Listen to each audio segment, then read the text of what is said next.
네, 여러분들의 부동산 궁금증을 해결해드리는 부동산 상담 시그널입니다. 부동산 시그널만의 다양한 분석을 이용해서 확실한 시그널 보내드립니다.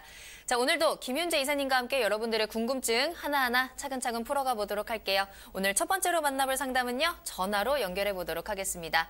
안녕하세요, 시청자님. 네, 안녕하세요. 네, 안녕하세요. 반갑습니다. 자, 오늘 어떤 고민 해결해드릴까요? 제가 3주택인데요. 네.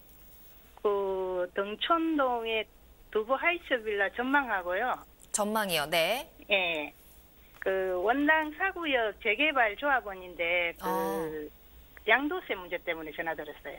알겠습니다. 현재 주택을 3채 보유하고 계신데 그중 2개의 부동산에 대한 궁금증을 보여주셨습니다. 먼저 첫 번째로는 원당 4구역 매도하실 네. 생각이 있으신 거죠? 예. 네, 그래서 양도세, 세금과 관련된 부분을 질문을 주셨고요. 또 두 번째로는 등촌동에 위치한 빌라에 대한 향후 전망 궁금하시다고 하셨네요. 자, 이사님과 네. 이야기 나눠보시죠. 네, 네. 안녕하세요, 시청자님. 네, 안녕하세요. 네네, 3주택을 보유를 하고 계시네요. 네네. 지금 거주는 어디 하고 계세요? 지금 등촌동이에요. 등촌동에 네. 지금 거주를 하고 계시고, 지금 그럼 원당 주택 같은 경우는 매도를 하시려고 지금 생각을 하고 계신 거네요? 예. 그리고 주택 하나는 또 다른 데가 있고, 그럼 다른 데 샘터. 주택 하나는 어디에 있는 거예요? 행신동의 샘터마을요. 행성의 섬터마을. 그럼 지금 네. 궁금증이 그겁니다. 원당 주택을 매도를 하려고 생각을 하셨고, 지금 네. 3주택이 있으니까 이 네. 원당 주택에 대한 세금 문제가 궁금하신 거네요? 예. 그죠? 그럼 한번 보도록 할게요. 일단 거주를 하고 계시는 A주택을 가지고 계시는데 여기가 그리고 B주택 같은 경우는 지금 보유를 하고 계시고 C주택이 예를 들어 갖고 원당 주택 이걸 매도를 하실 거란 말이에요. 그죠? 네네. 그러면 3주택이기 때문에 세금 줄일 수 있는 방법은 뭐겠어요? 가장 적게 오른 걸 파시는 게 세금 줄일 수 있는 방법이겠죠? 예. 자, 그러면 A주택 등촌동은 언제 취득을 하신 거예요? 2년 됐어요. 2년 됐어요? 예. 그러면 파리 대책 이전에 사신 거네요. 그죠? 예. 그러면 요거는 일시적 2주택을 활용을 할 수 있는 여건이 될 것 같고요. 차익은 둘째 치고. 그리고 B주택 같은 경우는 얼마나 되셨어요? 그거는 6년요. 6년 되셨어요? 예. 그럼 이거 차익이 어느 정도 됐어요? 차익. 한 8천. 한 8천 정도? 예. 그리고 C주택 같은 경우 원당은 얼마나 되셨어요? 20년요. 20년. 예. 20년 됐으면 많이 올랐겠네요. 그죠? 근데 그렇지 않더라고요. 그럼 별로. 차익은 어느 정도 됐어요? 한 1억 5천. 1억 5천. 일단은 네. 요거를 양도세 비과세 받는 게 가장 세금 면에서는 좋겠네요. 그죠? 그래요? 그렇죠? 왜냐하면 1억 5천에 대한 차익에 대한 세금을 비과세 받는 게 가장 현명한 거잖아요. 그죠? 자, 그러면 일단 이렇게 한번 풀어드릴게요. 자, A주택에는 지금 현재 거주를 하고 계시고요. 네. 그죠? 자, 예. C주택을 비과세 받기 위해서는 일시적인 2주택 기간, 지금 2년밖에 안 됐으니까 3년이라는 일시적인 2주택 기간이 있잖아요. 네네. 일단 B주택을 매도를 먼저 하시고 C주택을 매도를 하시게 되면 이건 비과세가 돼요. 그죠? 그래서 일단은 B주택을 먼저 양도를 하시고요. 네. 그 다음에 C주택을 양도를 하시면 비과세가 됩니다. 근데 이 8천에 대한 차익을 세금으로 네. 내셔야 돼요. 그죠? 이 부분을 조금 줄일 수 있는 방법 또 하나 있죠. 혹시 여기 원당에는 거주를 하셨었습니까? 조금 했어요. 얼마나 몇 년 거주하셨어요? 한 6개월 정도. 6개월. 그럼 네. 여기에 들어가서 2년 거주하지 않은 이상은 양도세 비과세를 받을 수가 없어요. 왜냐하면 이 B주택을 임대사업자 등록을 하시게 되면 이 네. 거주주택으로 해서 이걸 비과세가 받을 수 있는데 네. 이 주택에 2년 이상 거주를 해야 됩니다. 그래야 비과세를 받을 수 있어요. 근데 거주를 안 하셨으면 비과세를 못 받아요.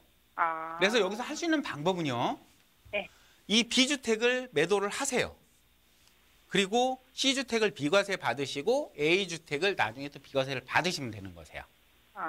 세금 부분은 이렇게 좀 정리를 할게요. 네. 네. 그리고 네. 지금 등촌동에 예. 지금 두부 하이츠라 그러셨죠? 두부 하이츠. 예. 여기가 용적률이 상당히 낮아요. 그죠? 낮은 예. 그런 빌라죠. 예. 혹시 재건축 가능성 보고 들어가신 거예요? 예. 그러시군요. 자, 그러면 여기가 이 두부 하이츠하고 이 강서 지역에 이 두부 하이츠하고 여기 보시면 거성 빌라라는 곳하고 이 두 군데가 이런 비슷한 조건을 가지고 있는 그런 빌라들이에요. 네. 대지 지구는 상당히 많은데 재건축은 쉽지 않은 것 같아요. 왜 예. 쉽지 않은지 한번 볼게요. 얘가 제1종 주거지역입니다. 네. 지역 자체가 1종 주거지역이고 경관지구에 해당이 됩니다. 예. 그죠? 자, 재건축을 하기 굉장히 어려운 조건이에요. 1종 주거지역이라는 건 4층 이하로 지을 수밖에 없다라는 거고요. 그리고 경관지구라는 거는 최대 3층까지 지을 수밖에 없다라는 곳이 경관지구예요. 하지만 경관지구도 정비구역으로 지정이 돼서 하게 되면 최대 5층까지는 지을 수 있어요. 예. 현재 3층이잖아요. 예. 근데 5층까지밖에 못 지어요. 그럼 사업성이 많지 않겠죠. 그래서 재건축이 사실은 지지부진한 거예요. 하지만 현재 거주하시는 데는 상당히 좋은 환경을 가지고 있어요. 9호선 역세권하고도 한 10분 정도 거리가 되고, 그다음에 주변에 학교라든지 시장, 그리고 뭐 환경, 이렇게 여러 가지로 좋은 조건을 가지고 있는 곳이긴 해요. 그죠? 예. 그래서 선택을 하셨을 것 같아요. 근데 많이 안 올랐죠, 2년 전보다. 예. 그럴 수밖에 없는 게 재건축이 쉽지 않기 때문에 그런 거예요.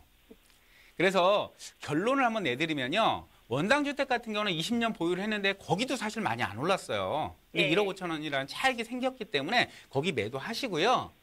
그다음에 B주택 같은 경우 이제 물론 매도하실 거니까, 그리고 이 C 같은 경우 이 두보아이츠 같은 경우는요. 사시면서 내가 필요할 때 매도하세요. 그게 좋을 거예요. 아시겠죠? 기다려도 안 돼요? 기다려도 이게 법이라는 게 이게 정해져 있는 거거든요. 그래서 사업성이 갑자기 좋아지거나 이렇진 않아요. 재건축은 할 수는 있어요. 내가 내 돈 내고 할 수는 있어요. 근데 여기가 소형 아파트로 재건축하기에 그렇게 좋은 여건은 아니에요. 전철역하고도 좀 멀고요. 그렇기 때문에 이 부분을 생각을 하시고 좀 거주하시기에는 괜찮지만 사업성이 좋지 않기 때문에 큰 폭으로 가격이 상승하기는 힘들다. 이렇게 결론 내고요. 필요하실 때까지 거주하시다가 매도하세요. 네. 아시겠죠? 네. 네네네.